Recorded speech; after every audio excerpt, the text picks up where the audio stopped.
Just going off of your past few fights, you had a few in 2023, and was able to get a couple of stoppage victories.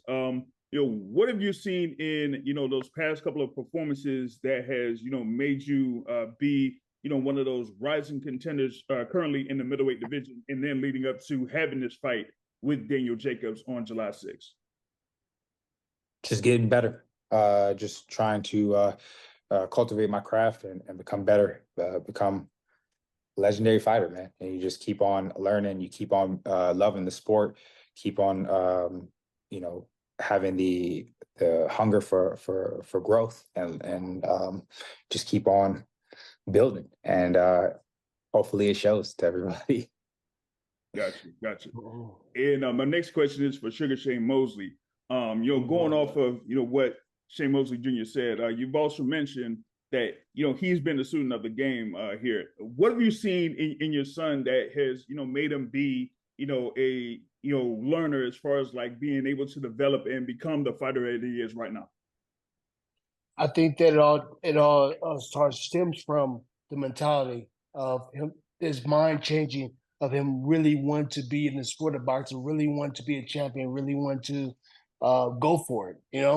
I think once that's a big part of a lot of people are world champions, as you say, and great fighters.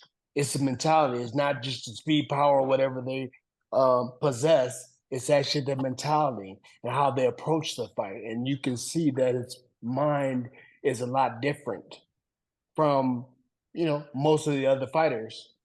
He has a different mindset, and he's ready to be the world champion. He's ready to be a great fighter. So that's what I see. That's a change. Gotcha. And now my question here for Daniel Jacobs. Of course, it's been a good little minute since you've been in the ring, and there's been talk about hey, when you're coming back in the ring, and if you're facing this guy and facing that guy. But you also talk about getting in the gym and training and that type of thing.